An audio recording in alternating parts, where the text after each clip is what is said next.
vu la demande pressante des lignes maritimes et notre capacité d'opérer dès aujourd'hui, nous avons opté d'ouvrir le port vers le monde immédiatement. Notre premier navire sera à quai dimanche et la semaine prochaine, 5 autres y accosteront. Inutile de vous dire.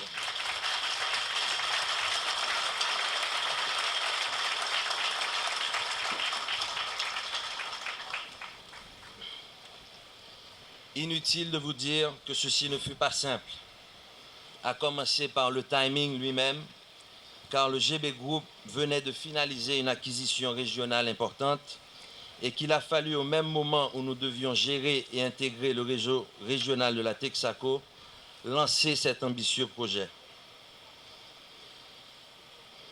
Mesdames, Messieurs, comme vous le savez, convaincre des partenaires étrangers d'investir en Haïti n'est pas chose facile.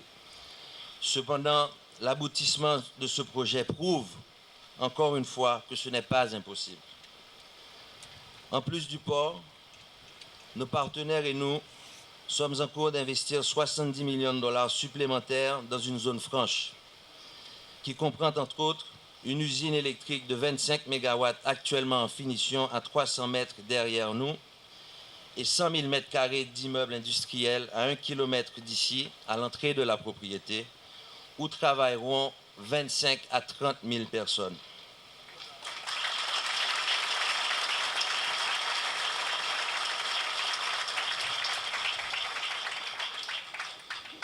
Parallèlement aux investissements précédents, le parc industriel recevra comme premier producteur local, desservant le marché local, le cimentier Citadel United, le fabricant de ciment Colosse, qui est un consortium entre les entreprises Colasem, Vicini et GB Group.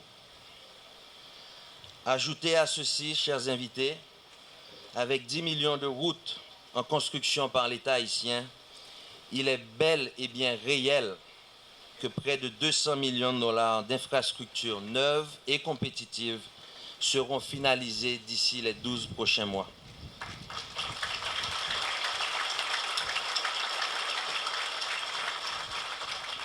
Nous profitons de cette occasion pour encore et encore inviter chaque membre du secteur privé et international à considérer l'AFITO Global comme plateforme pouvant faciliter l'essor de leur entreprise dans la région. L'AFITO, c'est pour nous toutes. Ce site de développement économique intégré est unique en son genre, car il comprend non seulement le volet logistique, énergétique et sécuritaire qu'offre ce projet d'un seul tenant, mais intégrera également une zone franche dans les collines derrière nous et un pôle de villégiature touristique sur l'île en face que nous connaissons tous affectueusement comme Ibo Beach. Et pour finir, ce site de 400 hectares sera reboisé grâce aux travaux d'irrigation en cours et à un système de lac collinaire déjà construit. Mesdames, Messieurs, tout ceci tombe à point, car le moment d'investir dans la production locale, sous toutes ses formes, est arrivé. Nous sommes à une croisée des chemins où le seul moyen d'avoir une monnaie forte est d'exporter davantage et d'avoir une politique de production nationale de substitution à l'importation. Repousser l'inévitable n'est plus possible.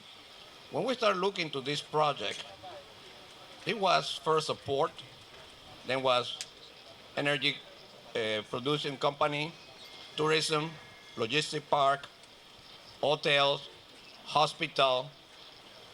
And when you see the vision on of this project, this is the type of project we love to be part of it, because it's a project that is generating also cargo and also helps the economy of the country. So when we were selected to be distributor in here and we start talking with Ruben, Pierre, Mr. Billo, Richard, we saw that it was biggest thing that we could be part of it. As you probably, we are a stevedoring company. We run approximately 150 terminals all over the world, in Latin America, in the States, in Vietnam, so in New Zealand, South Africa. So we're all over the place. But we've never seen a project that has so many attributes and so many components. And we're proud of being part of it. As you probably know, in every project, it's all about timing. In Panama, we're finishing the expansion of the Panama Canal for next year. The ships are going to get bigger. Port Miami has done a lot of investment to receive those vessels.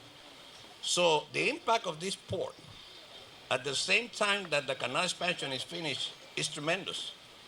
It's like reinserting Haiti back into the map of the maritime community and world trade. This is what this RISC project is all about. It's not only about a port, it's really about being ready to receive bigger vessels by having cranes, by having enough depth that all ports are doing, but this is a private investment. So if you see from all points of view, the gut feeling and the vision of this group has been incredible. So at the end, what we do is move cargo. We want to start moving cargo next week because that's what we get paid for it. I think so. And to generate more cargo because the industrial parks and all the other activity will generate cargo. And then you can talk about exports, not only import. And then putting Haiti back in the map, then we can start talking about potential transshipment. So this is what this is all about. I congratulate the BU family, the BU group, for this incredible belief in a country and putting the money behind the dreams. La Fito Global, en tant que maillon de la chaîne logistique de transport, est appelée à jouer un rôle essentiel pour favoriser la croissance, assurer la stabilité économique et se transformer en un point stratégique où de la valeur peut être ajoutée aux produits. Le pôle économique portuaire que je cherche à promouvoir chez les planificateurs de développement du pays se construit sur ce modèle aussi. De même, est-il important de veiller qu'en rééquilibrant le bâti infrastructurel portuaire régional, il ne soit réduit un déséquilibre interne dans l'aménagement différencié de nos trois grandes façades maritimes, le nord, l'ouest et le sud. Aussi, me paraît-il essentiel que les opportunités de développement pour le secteur portuaire soient comprises et que les stratégies qui favorisent leur croissance continue sur toutes nos façades maritimes soient identifiées. Dans cette perspective, s'inscrivent les efforts consentis aujourd'hui grâce à l'apport de la USAID pour redonner à la région du Grand Nord un port international moderne, digne de ce nom et à la hauteur des investissements et de l'orientation que se donne aujourd'hui le Grand Nord avec un aéroport international, un secteur touristique ragaillardi, une université publique, des parcs industriels, de grandes fermes agricoles et j'en passe. Votre fierté toute légitime de voir votre rêve se concrétiser en une éclatante réalisation, je la comprends et la partage. Que de projets sont encore dans les cartons de leurs concepteurs qui attendent que tout soit parfait pour démarrer. Ce qu'il nous faut, ce sont des hommes et des femmes d'affaires comme vous de la Fito Global, qui osent, qui prennent des risques, qui s'impliquent, qui se projettent parce que convaincus, à l'instar de l'autre, que le futur, c'est maintenant. Les potentialités économiques d'Haïti sont répertoriées et connues. Couplées à une position géostratégique enviée dans le bassin caribéen, au carrefour des grandes routes maritimes et commerciales du monde, à quelques encablures du plus grand marché de la triade, de tels potentiels offrent la plateforme rêvée par ces virtuoses du risque que sont des investisseurs tels que vous. Et c'est justement afin d'attirer de tels investissements, de créer les conditions du développement du partenariat public-privé, d'ouvrir le secteur à la saine concurrence et favoriser la compétitivité que l'autorité portuaire nationale a initié une profonde réforme du secteur portuaire national, encouragée et facilitée unanimement par le président de la République, son Excellence Michel-Joseph Martelly, et par son gouvernement, par les milieux d'affaires, les organismes de financement multilatéraux, ainsi que par la communauté portuaire. Tous comprennent que le futur d'Haïti ne se prépare pas demain, mais aujourd'hui, en créant les conditions et en adoptant les bonnes pratiques.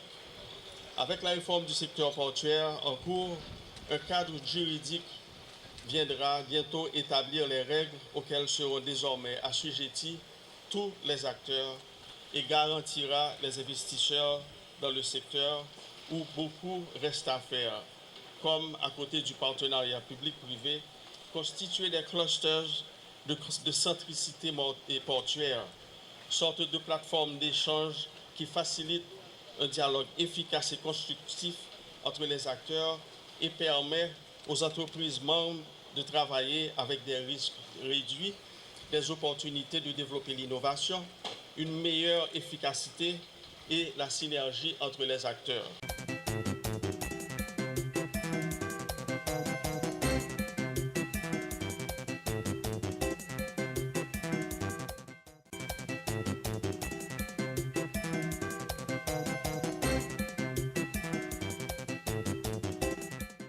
Il y a un pile projet qui a monté là.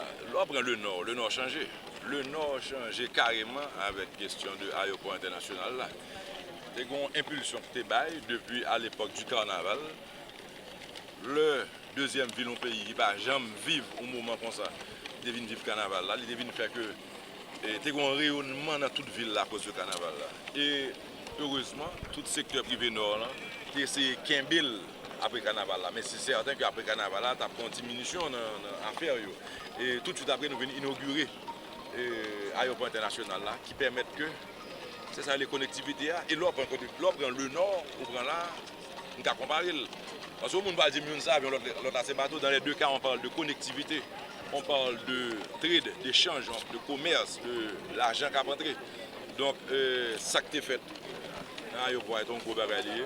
Parce que l'éducation gratis, c'est une plus gros bagage nous avons parlé de Vodia.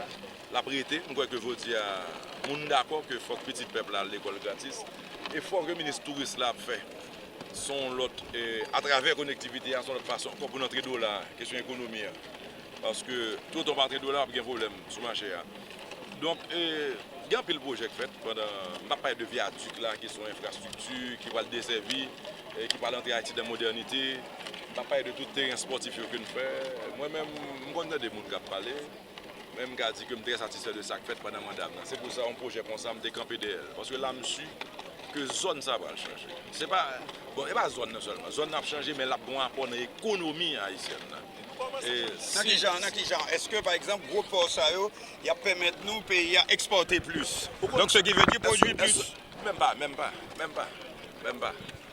Ça, c'est un port de transbordement, on n'est pas obligé ni c'est exporter ni c'est importer. Ça veut dire qu'il y a des bateaux qui sont en Corée par exemple et qui portent un paquet de bails pour les États-Unis. Ils ont décidé, et c'est ça port de Marielle là, ils ont décidé ici, puisque à l'avenir, c'est sous ça, travail pour un port de transbordement. Les bateaux qui sont en Corée, tout ça le pour les États-Unis, ils viennent là. Et puis à partir de là, le port ça redistribué sur les États-Unis. Donc, il n'y a pas où cap exporter, cap importer, mais on a servi de un port de transition. Et qui ça l'a rapporté le pays à ce plan économique?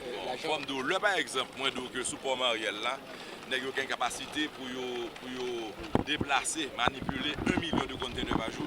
Ça veut dire quoi? Ça veut dire que même si vous payez $10 par conteneur, 1 million par 10 pour 10 millions. Donc pour nous, nous sommes que peut-être ici à beaucoup en compétition avec Marielle, nous en phase 1, son projet fait commencer, mais quelle que soit la quantité de conteneurs que l'APCA a déplacé, en fonction de jour que le conteneur a fait ici, en fonction de tarifs qui sont sur le conteneur, c'est l'argent américain qui a monté. Là, on va en avion passant là, au FNAC, et on comme Livron, et bien c'est même gens, tout ça qui a passé par ici. C'est quoi l'Amérique a montré? C'est l'économie à la patrie. Il est vrai que comme businessman, comme homme d'affaires, il y a un profit à faire, mais à travers l'État qui a servi, à travers l'État, pays et tel État, à travers les taxes que vous à travers l'emploi que vous avez créé, que le monde qui travaille à payer les taxes, l'État bénéficie. Est-ce que l'État investit dans port ça? Parce que l'État est toujours difficile pour l'investir. M. Bidio s'est parlé de 99 millions. est-ce que l'État haïtien gagne en participation? Oui, l'État haïtien a une participation à travers deux banques. Une, c'est le Fonds de développement industriel, FDI, qui mettait, si je ne me trompe, à peu près 2,5 millions, et la BNC, qui sont l'autre banque étatique, qui mettait à peu près 1,5 millions, pas son chiffre, mais c'est dans 16 ans. Et la route, évidemment, la route que l'État fait pour faciliter à donner accès à développement ça. zone, accès et permettre que le travail la fête dans une ambiance saine. Je dis que m'oblige à aller en Barbade, dans le sommet CARICOM. Donc, je quitté nous. Nous souhaitons nous une bonne fin de semaine.